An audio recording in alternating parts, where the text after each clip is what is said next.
Assalamualaikum warahmatullahi wabarakatuh. Saya Indriawati, NIM D1B019-134 dari kelas Agribisnis G, di mana pada video ini saya sedang memenuhi tugas UAS mata kuliah Ekonomi Pertanian dengan dosen pengampu Dr. Insinyur Ira Wahyuni MP.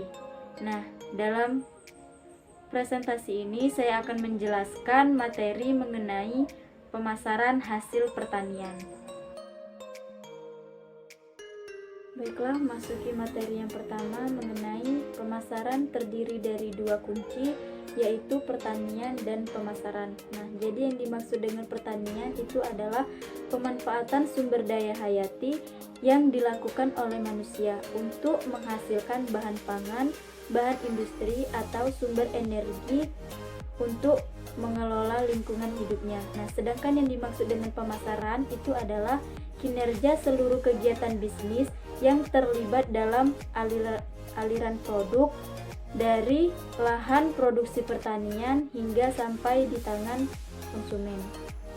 Baik, selanjutnya itu ada perbedaan pandangan di mana terdapat pandangan tradisional dan pandangan saat kompetitif. Nah, pada pandangan tradisional terdapat dua poin penting, yaitu menghasilkan produk dan menjual produk. Nah, menghasilkan produk artinya menciptakan produk baru yang dapat diolah melalui proses produksi. Sedangkan menjual produk artinya menjual barang dan jasa yang dilakukan oleh produsen terhadap konsumen dengan harga tertentu.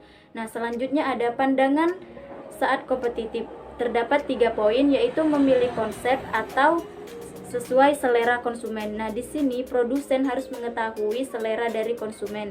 Nah, tidak bisa barang yang kita jual itu barang kesukaan dari produsen, tetapi harus mengikuti selera dari mereka agar produk yang kita jual itu laku di pasaran. Nah, yang kedua itu ada pengembangan produk. Nah, setelah kita mengetahui selera dari konsumen, kita harus mengembangkan produk kita dengan memperbaiki produk yang lama dengan menggantikan produk yang baru yang terkini.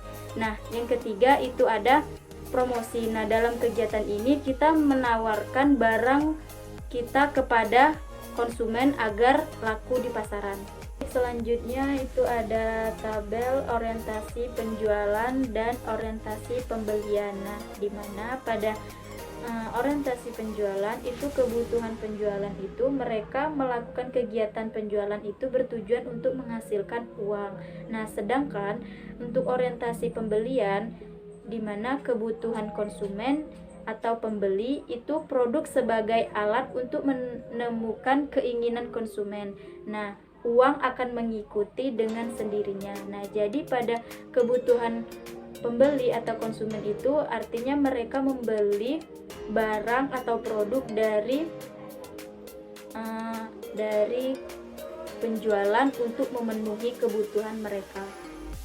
Baik, selanjutnya ada 4 kegunaan pemasaran. Yang pertama itu ada kegunaan bentuk atau form utility, di mana mengubah bahan mentah menjadi produk baru. Nah, kemudian ada place utility atau kegunaan tempat. Nah, di mana produsen menjual barangnya itu di suatu tempat yang masyarakatnya yang menginginkan produk tersebut. Nah, selanjutnya ada kegunaan waktu, di mana barang yang dijual itu pada saat yang diinginkan. Nah, terakhir itu ada possession utility atau kegunaan milik. Nah, jadi barang ditempatkan atas kontrol dari seseorang yang menginginkannya. Baik, selanjutnya itu ada prinsip pemasaran, di mana di dalam suatu pemasaran tentunya ada produk, ada harga, ada promosi, ada distribusi. Nah, distribusi artinya penyaluran hasil produksi dari produsen ke konsumen untuk memenuhi kebutuhan manusia. Dan yang terakhir itu ada selera masyarakat.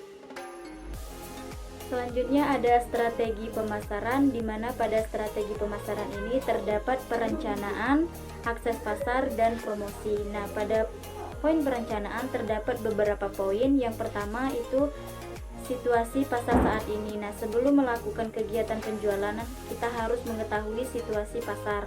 Nah, yang kedua itu ada analisa peluang dan masalah. Dan yang ketiga itu ada sasaran, di mana sasaran itu maksudnya target pasar, yaitu kelompok yang akan dilayani sebagai konsumen. Nah, kemudian ada program kerja, artinya susunan kegiatan yang akan dilakukan pada saat pemasaran. Nah, yang terakhir itu ada pengawasan.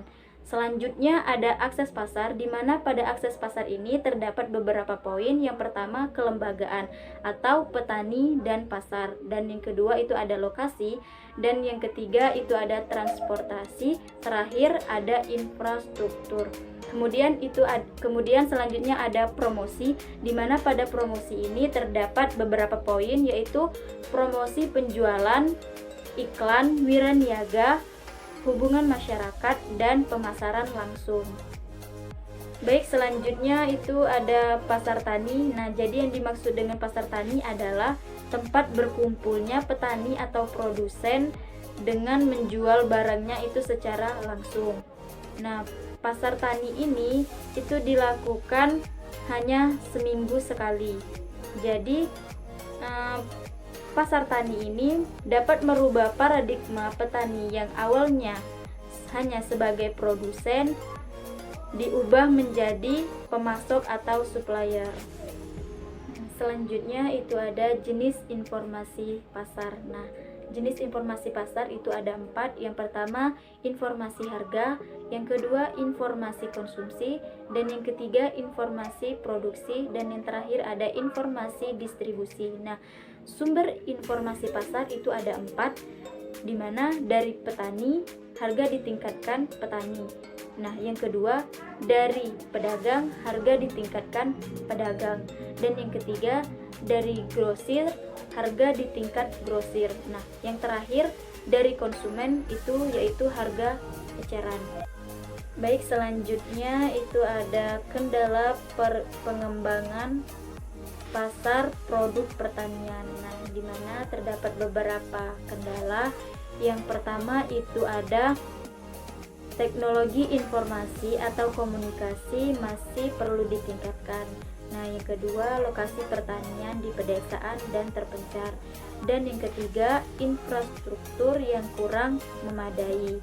Dan yang keempat, sharing informasi melalui networking sistem masih terbatas. Dan yang kelima, struktur pasar yang sering terdistorsi.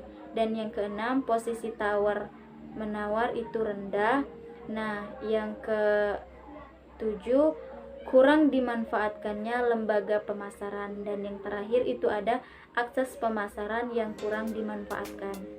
Baiklah, kesimpulan dari materi pemasaran hasil pertanian adalah bahwa pemasaran itu sangat penting bagi semua bisnis. Nah, tidak memandang besar kecilnya suatu bisnis tersebut. Nah, apabila dalam suatu bisnis tidak adanya pemasaran, maka konsumen tidak akan mengetahui tentang sebuah produk yang dihasilkan dari bisnis tersebut dan membuat penjualannya menjadi rendah. Nah, mungkin hanya ini yang dapat saya sampaikan. Apabila terdapat kesalahan dan kekurangan, saya minta maaf dan saya akhiri. Wassalamualaikum warahmatullahi wabarakatuh.